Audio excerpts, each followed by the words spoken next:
This time on Graveyard Carz. Fresh from the flight and exhausted from the SEMA show in Las Vegas, Mark and the Ghouls get back to the grind.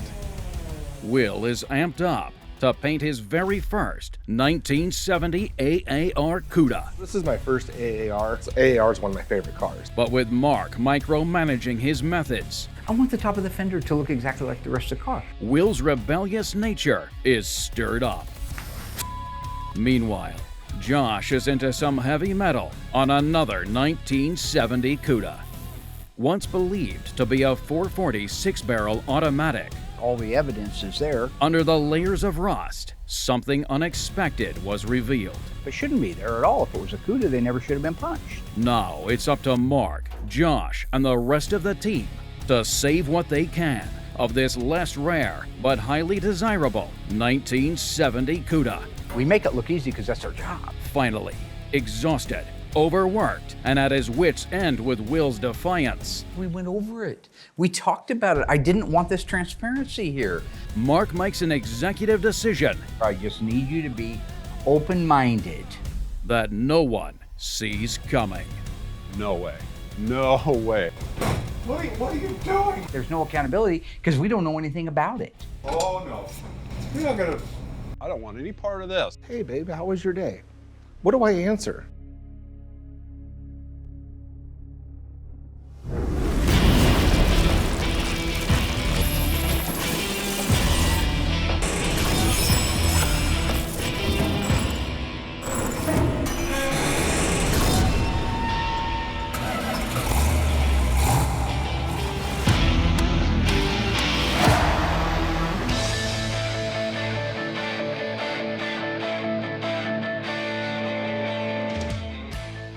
One of the little cars that's in the shop right now is a car that's been here, unfortunately, for a while, is a 1970 AAR Cuda. This car is the EF8 green, automatic black interior car. If you recall now, this is the car that we introduced several years ago, where the owner of it now came out and shared some of the backstory of the car with us. My name is Bill Layton. I'm from Sarasota, Florida. Journeyed out to your beautiful state to visit my old girlfriend here. It's an interesting little car. Originally, again, it started life as a EF8 green, the Ivy green, black interior car. It is a numbers matching 340 six-barrel automatic car. Somebody had done a color change, apparently somewhere along the line. Like many times, green wasn't a popular color, so people would change it. It's really a substandard paint job that's on the car, and it was probably substandard then.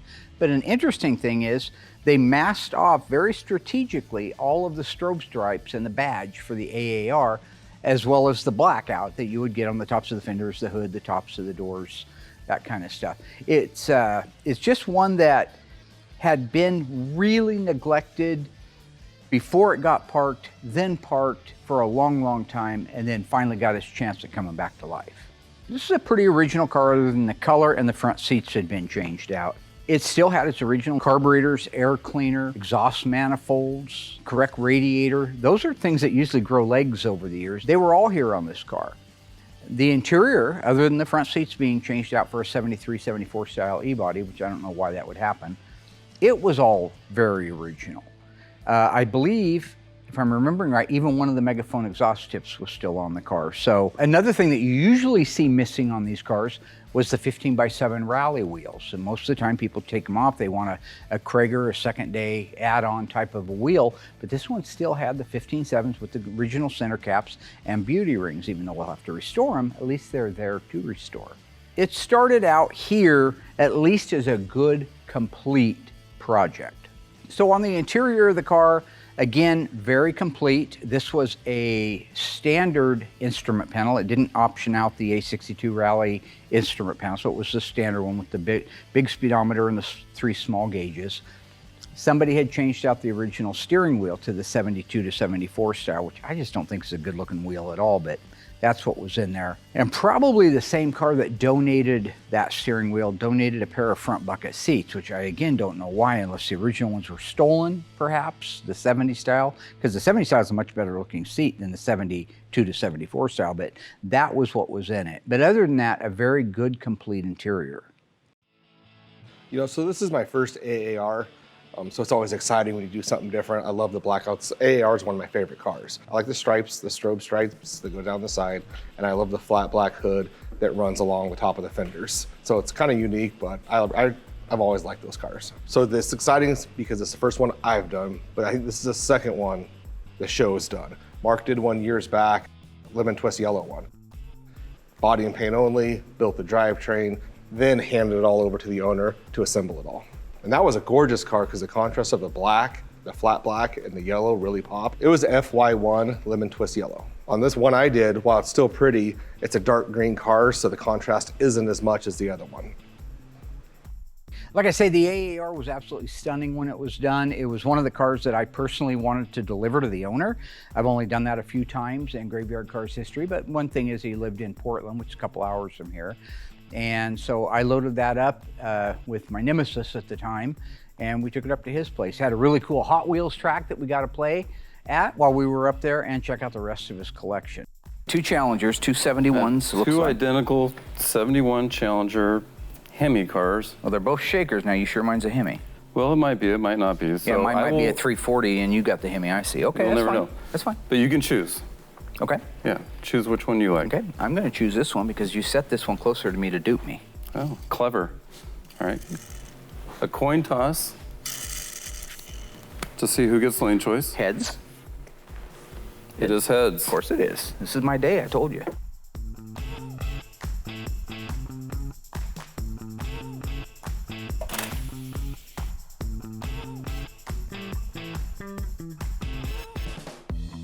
I red lighted. All right, Mark's up one. Okay, all right. That's what I'm talking about. Right there. That's one. Oh. Well, hello, ladies. What happened there? You called me on the 340 Challenger. I did. You thought you had me, didn't you? I did. Got to get up a little earlier than that to beat the kid. Did I red light? That was a green light. Huh. Wow, Mark, I'm impressed. Huh. Today is your day. I cannot beat you today. Huh. Huh. Well done. Thank you, my friend. But again, what a beautiful combination that AAR is in yellow and black.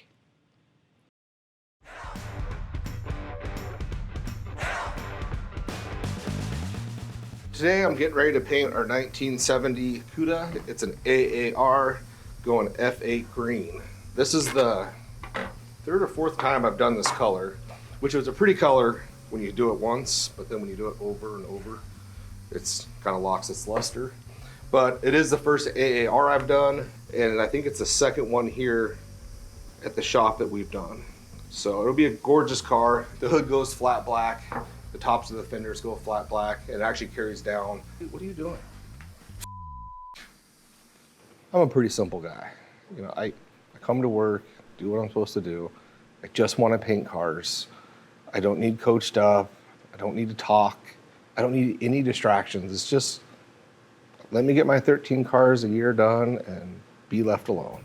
So being an AAR, you know the tops of the fenders, the tops of the doors, and the tops of the quarters get the Organisol black, which should theoretically match the hood. Right. What I don't want to see happen is where you paint the fender real nice from here down because you know you're going to do the black up here.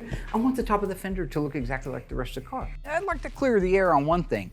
These tune-up talks that I have with my employees, isn't because I want to showboat or I want to go in there and get my face on camera. I can get on camera anytime I own the show. Okay, I created it. I can do whatever I want. I have those talks with Will because I want him to do his job. I want him to follow the outline of the things that I want done. He likes to sidestep. He's a habitual sidestepper, okay? He will take a car that gets a vinyl top and not put color all the way across the roof of it. Why? Same thing in this particular case where you've got the tops of the fenders and the tops of the doors and the tops of the quarters, it should be black. Make sure you got the green all the way over there. Why? Because I want it. I don't have to explain myself. It's what I want. My job is to make sure he does his job. So call it a tune-up talk, whatever, that's why. Then paint the whole fender green. Yeah. Okay. Do you know where the brake is when it comes time to do the black? Yeah. Oh, you do? Yeah. You know for a fact that whether it goes all the way through the fender inner double bolt pattern area, if it goes through both of them or just one? You know, this is 27 years. It's exhausting. You guys at home, you see it and you laugh and you joke and, oh, Mark's hilarious. And it is, but it's not. So I just want to make sure that you understand, I want full paint here, I want full paint here. You have any idea how many of these were even made? Give me a number. How many do you think made? Total AARs, just give me a number. 200. 2,724. Oh. Now the reason I rattle off the numbers on a car like this is it's rare. People get in a habit of just thinking it's a Roadrunner, or it's a Cuda, or it's a Challenger. It's rare. It's a rare piece of history, and we should want to preserve it. We should want to do the very best job humanly imaginable on that car, because it's a rare part of our heritage. All I wanted to say was it's an AAR. You know it doesn't get any blackout back here. It doesn't even get a decal. It doesn't get anything on it. Oh, you know that? Yeah, it gets I had no idea you know that. Well, then you should know this. See what my daughter got me? You know, he's all over the place. You know, it's from making sure you get enough color on this roof, even though it's going to get covered by a vinyl top and you've still clear coated it, to the next day, Alyssa buying him a #1 dad shirt, which is the furthest thing from it. It should be like 10. Has Layla bought you a shirt? Just 2. Well, I'm the #1 dad. Yeah, it's not the same when you buy it yourself. I'm gonna go talk to Brody right now, which is a bizarre name to name anybody. You know what my grandson's name is? Giannis. Means God is gracious. What does Brody mean? It's to do a cookie in a car.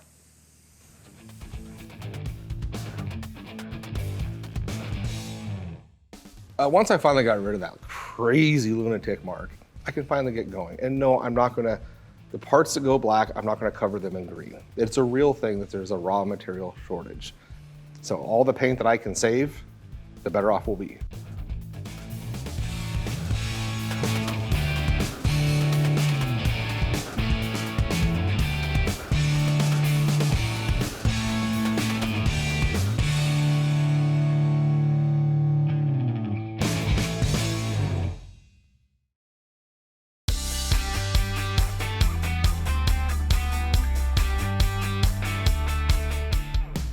So I don't know if you guys remember last season, but my dad and I walked around a 1970 440 6-barrel Cuda. This one was a little tricky because all the body numbers, the fender tag, and the VIN matched. But we did figure out that it wasn't real. I think it was the first episode of the season. 1970 Cuda 440 6-barrels, one of the monochromatic rubber bumper cars, red, if you recall, red interior. We sent it out, had it dipped, it came back, and I noticed things were wrong with it. Things that made me believe perhaps it wasn't exactly what it should be or what it was represented to be. And so it was an opportunity for me to spend time with Alyssa, going around the car, showing her what to look for. When something doesn't pass the smell test with me, why is that? Well, it's a few things at one time, but things that you can see that I can point out are how a weld doesn't look proper. The formation of the metal doesn't look like it was done on an assembly line. It looks like it was done after the fact. And so that was my chance to go around with her and let her see that whether there was a nefarious reason behind it or not, it still is a car that was made up of 2 cars. So when all the paint and all the filler and everything's off these cars, you can see it all. That's what I'm talking about. You can go up to that front interstructure like I did and run your finger up and down it and see where somebody has put a panel on after the factory, where somebody has sectioned a firewall into an apron after the factory, or an upper cowl panel or cowl side panel that had been changed after the factory, a core support that one side looks right on it, the other side doesn't. Here's the rear body panel. Here's the trunk gutter, which welds to the quarters, which makes up the shell. Do those spot welds all look pretty original and unmanipulated to you? I would say yes. I would say yes too. Go back to the back of the car, it's the same kind of a problem. You've got a 70 Barracuda Grand Coupe rear body panel on it. All the evidence is there. Grand Coupe crest, Barracuda emblems that have holes welded where those emblems would go very nicely, but shouldn't be there at all. If it was a Cuda, they never should have been punched. Is there any chance that those 3 holes, It matches up perfect. see what I'm getting at? Yeah. Somebody's welded all those holes up and they put a double stick Cuda emblem on there, but there's more evidence. Because it's a Grand Coupe, this is the Grand Coupe crest. Okay. It goes over the trunk lock cylinder, and you slide it over to the side.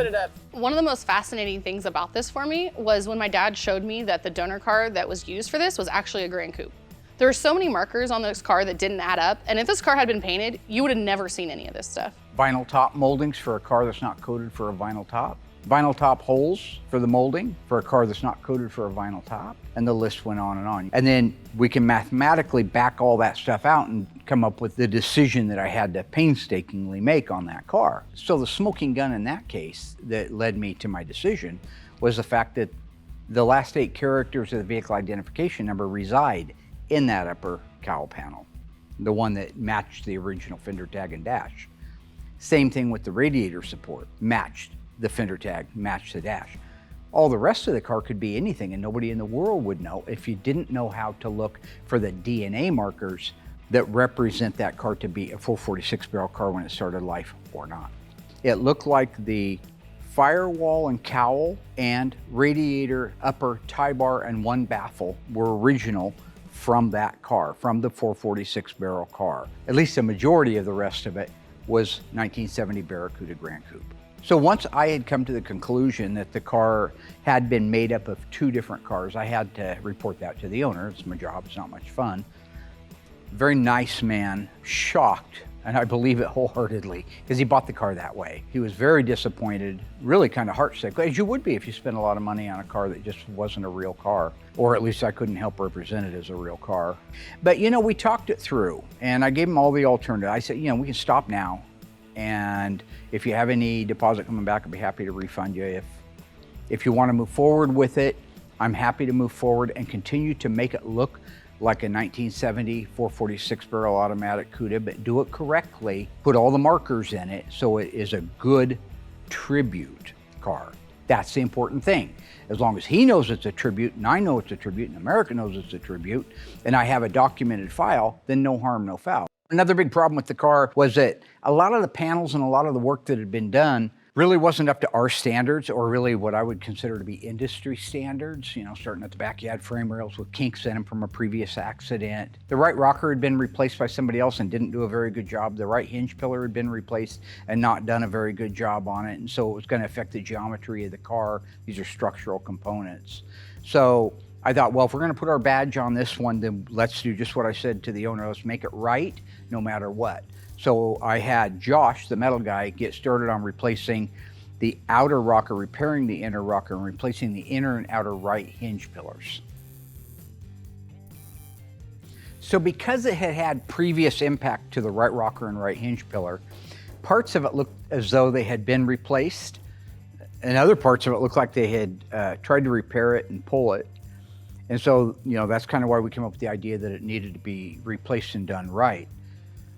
I think we could have mudded over it and they'd have never known it. I mean, that's what somebody did before. But these are key pieces on a unibody to the structural integrity of the car. That outer and inner rocker and outer and inner pillars, they make up a big part of the structure of the center cabin of that car.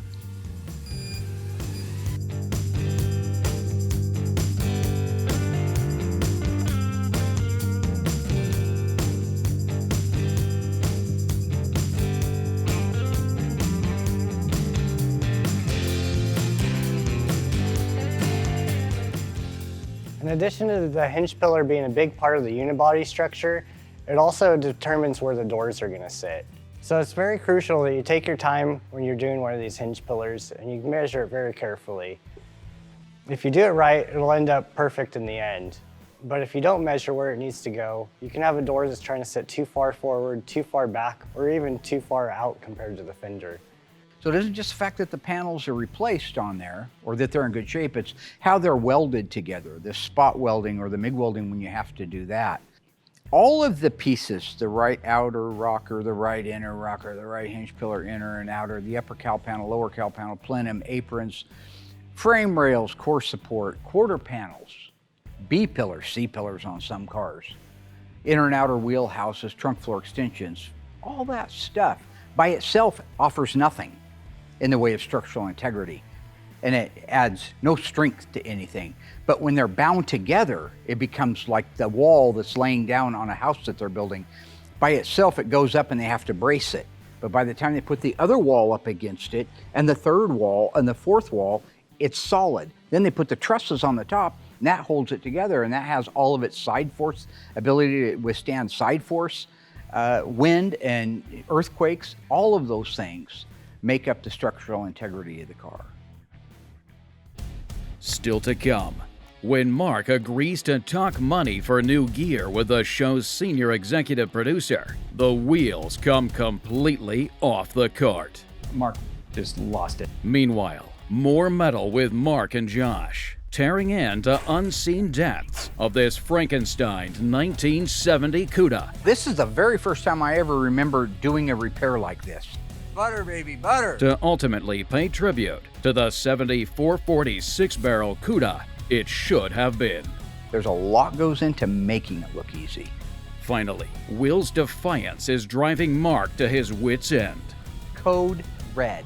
But is Mark's most senior employee going to survive GYC's newest shop foreman? No way. No way.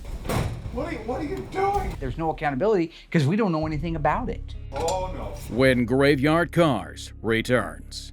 Are you guys just like a little freaked out?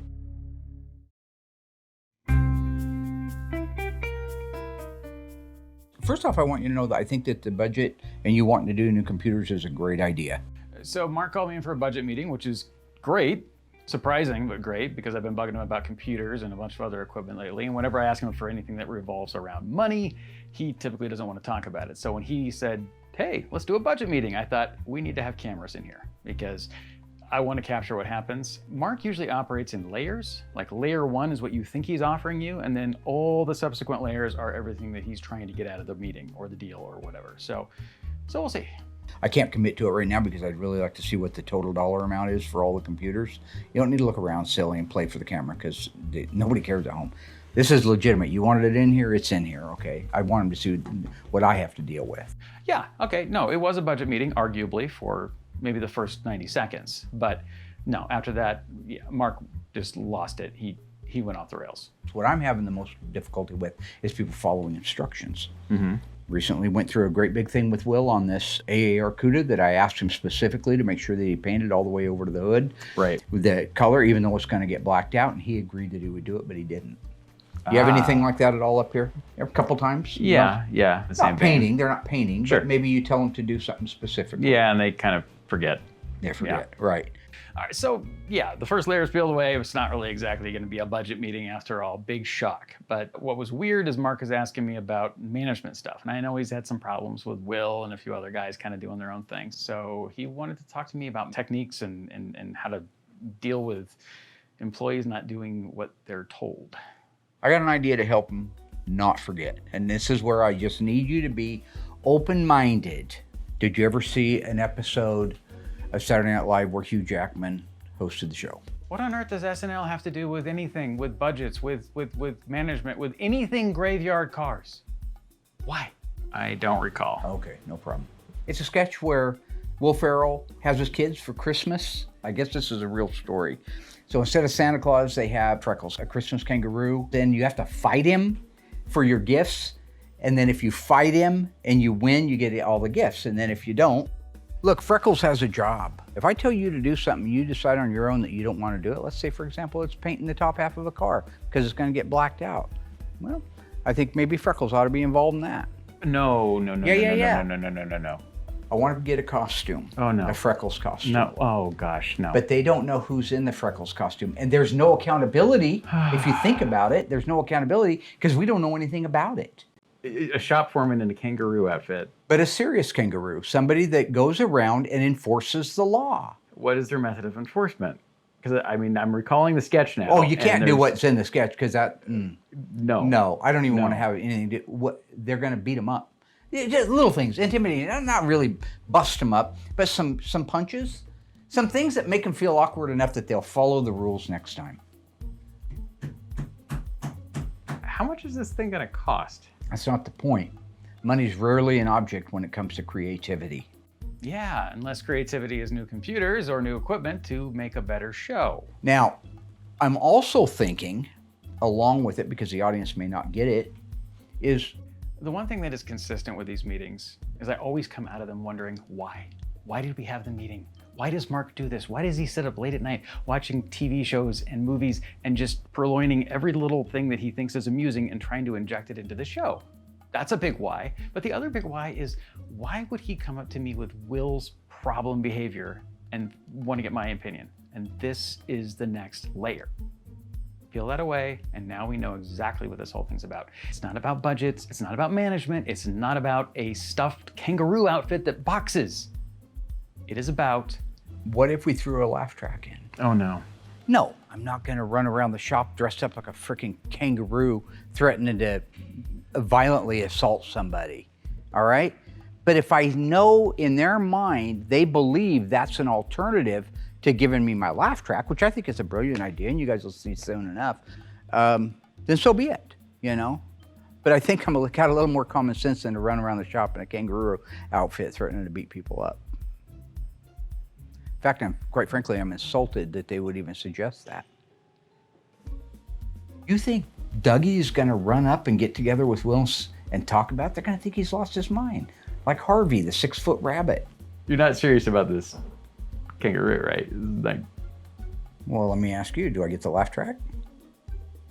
So for those of you who have not had the immense pleasure of working with Mark for the last 15 years, here is how it goes down. This is called a Hobson's choice. It is not a choice. It is an illusion of choice. Mark has layers. He offers you something, and then below that are the layers that you think he wants, but then he gets you again with another layer, because at his heart, he's a used car salesman, and he's gonna get you every single time. This was not a choice. This was malevolent marsupial or a laugh track. I'm sorry, but it's a laugh track. Okay. I guess I will call an adjourned meeting. Okay. Appreciate your time. And if I grab my drink? Appreciate yours. My beverage. Have one of those. Yep. So. All right, no freckles. Are you guys just like a little freaked out?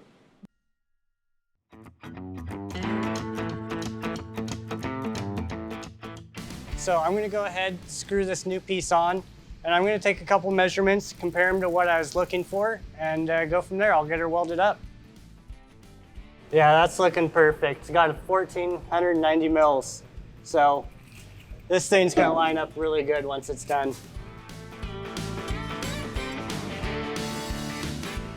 So now this is how the hinge pillar and the rocker should be welded into place. This is what they should look like when you're done. When you have it like this, you know that you have good penetration of the metal. You know that everything that was once two pieces is now one, which again is the structural integrity. And then taking the time to align it like this and knowing where this pillar is in space relative to the car is the most important. And that's what he's nailed completely, perfectly, because that door fits like a glove. The correct gap at the back, the correct gap at the bottom, the correct gap against the fender. That's gold.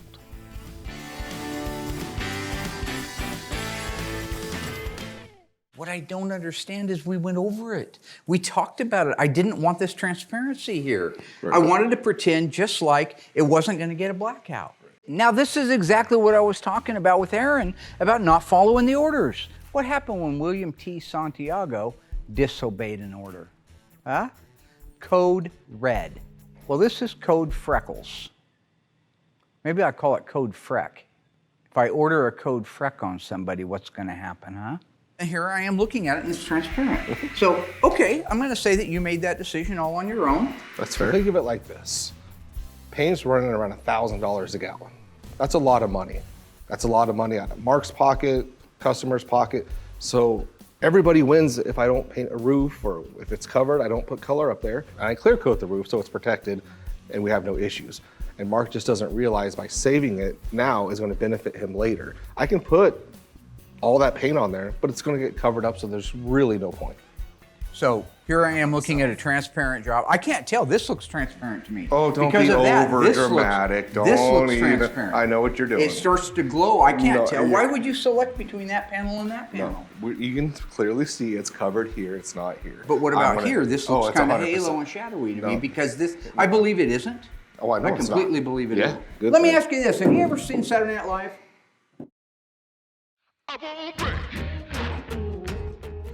So we've got our, I'm gonna call it an original firewall.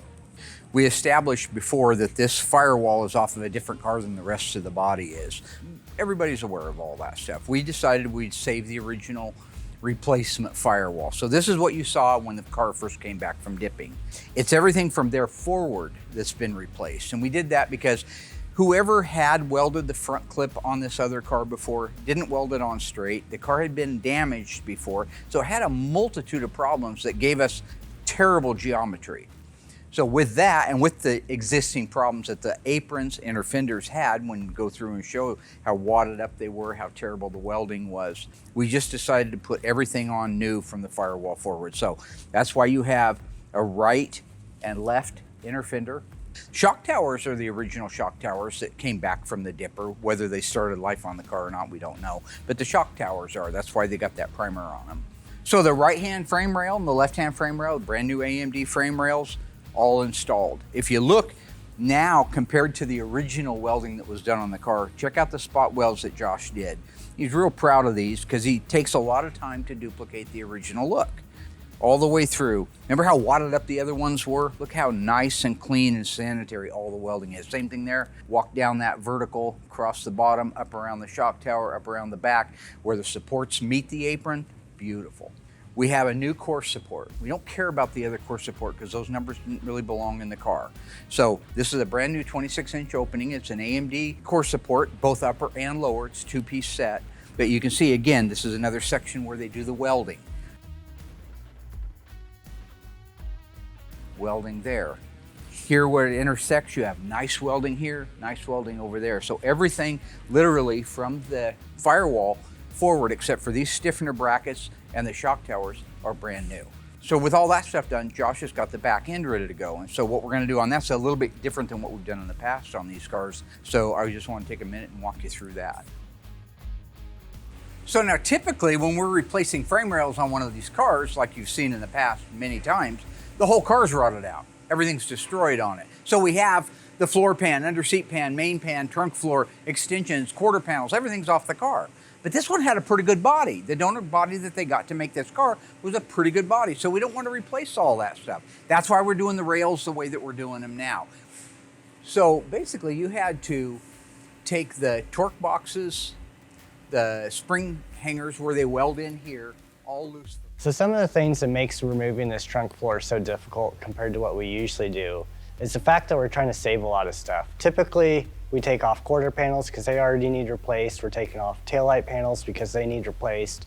But that's not the case with this car. So you've got all the spot welds out where this frame rail meets the step wells, the under seat pan, and all of the trunk pan, right? Right. You have one or two spot welds that you've marked here that you want. Yeah, I got one spot weld on each rail. That's holding it. So your goal or your hope is that when that comes out of there, I can pull that rail out from underneath this torque box area over. You maybe have to break a couple of more straggler welds loose. Right. And then we can take that rail out and set it on the ground. Same thing with this side. And when we do that, we're going to be able to replace it with brand new AMD rails. That's the good news. But not having to replace the quarter panels or take them off, because these are good other than a small section. All right, let's do it.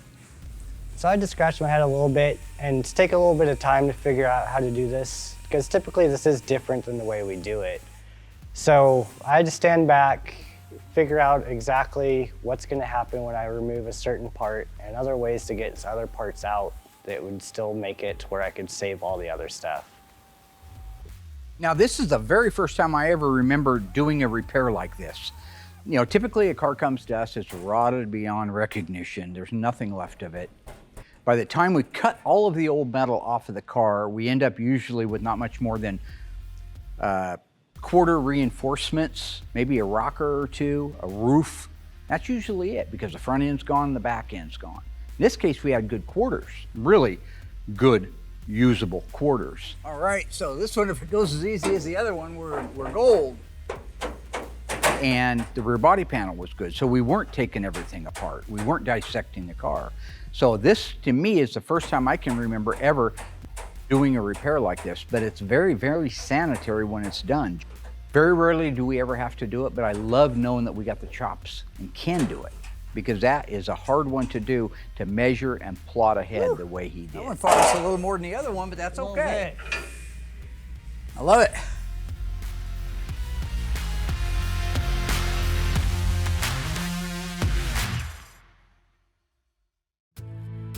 Once we actually had the rails out of the car and on the ground, you could get a good clear view of the trunk floor. You can even see exactly where the rails were when we did our etch priming with the epoxy.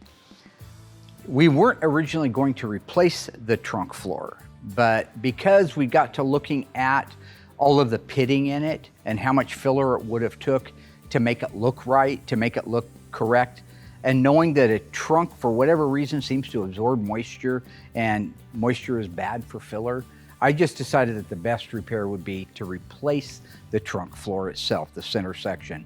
Now is a great time because you already have the rails out of the way.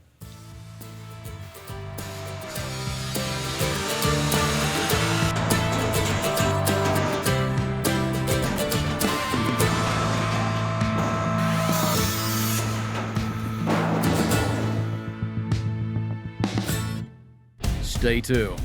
Mark and Josh forge ahead with a mountain of metalwork on the Tribute 1970 440 6-barrel Cuda. It's not the kind of thing that somebody would want to try in their garage.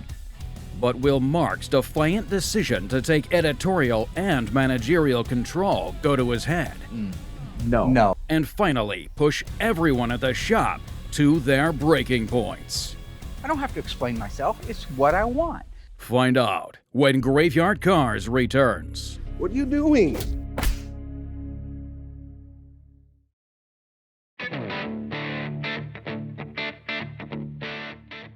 Right now, Josh and I are getting ready to install the trunk floor in our 70 Cuda.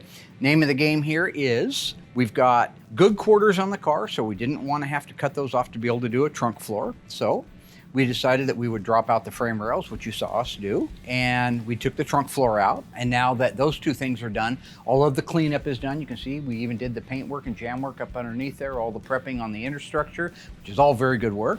Thank you. So theoretically, we're supposed to take this little pan, go up in here. It's going to slide over the top of this pan. Is that right? Yep. And then push this up into place. Yep, on the back side. And then the plan will be to vice grip it into place just to hold it. Yes. So we can position the frame rails in. Because what you want to do is weld them all together as a unit. Right. Just like the factory would have done. Yep, we'll drop it back on the jig, make sure the frame rails are in the right place, and then get it all welded up. We should do that. All right. We're gonna do that. Okay. So wish us luck. We make it look easy because that's our job. We're supposed to professionals make everything look easy. But it is not easy, and it's a lot of forethought and a lot of planning, like I had mentioned earlier. It's not the kind of thing I think that somebody would want to try in their garage. For a multitude of reasons. One is we make it look easy, and it's not. And another thing is that unless you have a frame jig that you can set these cars on, it's a bad idea just to jack it up on 4 jack stands and hope the car is level. Because if the car's not level, if it's not true, if you don't have X, Y, and Z on your frame measurements, then putting it together without those in place, you're going to weld together a crooked car. So even though we make it look easy, there's a lot goes into making it look easy.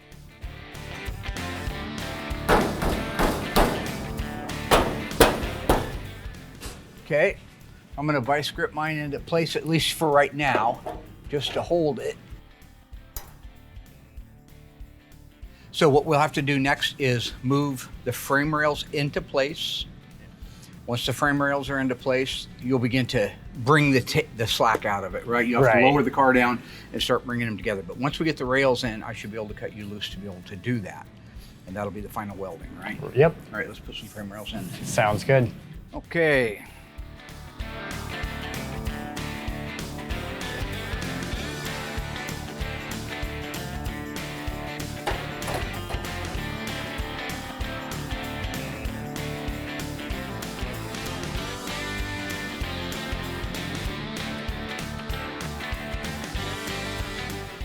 So now when you stand back and look at that car as a whole, you've got everything done the way Chrysler would do it, except that it just didn't start life as a 6-barrel car.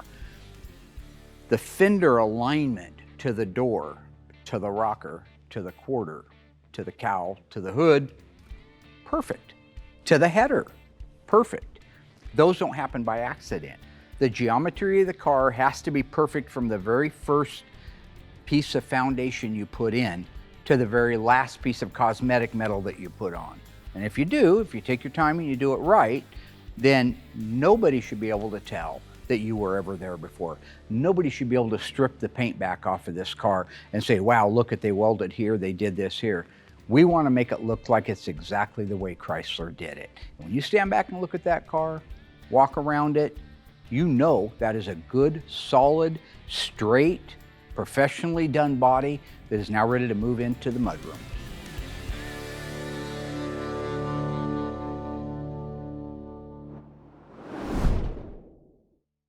Graveyard Carz is filmed before a live studio audience.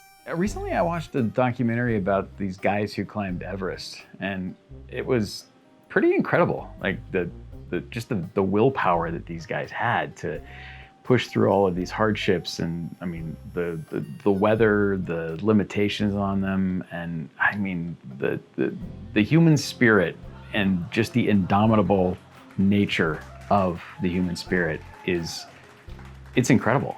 And when you see it in action like that, it's inspirational.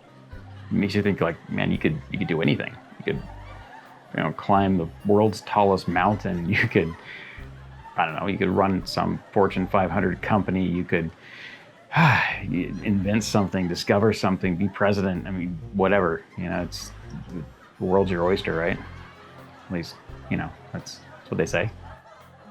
No way. No way. What are you doing, kangaroo? Freckles! Oh no. You're not gonna... I don't want any part of this. Thank you very much.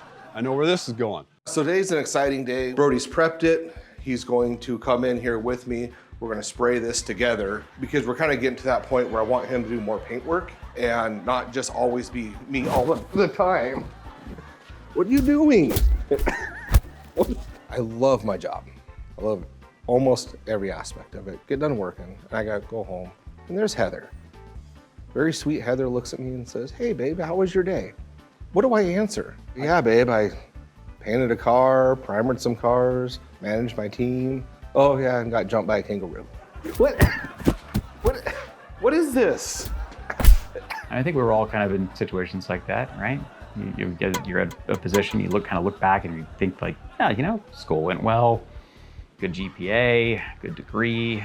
That's what they tell you to do, do well in high school, go to college, get the degree, do that, get the good job, big corporate thing, producing something, people are always amazed when you tell them like what you do for a living, and they're like, wow, so you actually do a job that is connected to the degree that you got. That's so cool. And it's like, yeah, that's cool. That's really cool. There's a kangaroo chasing me. Ah!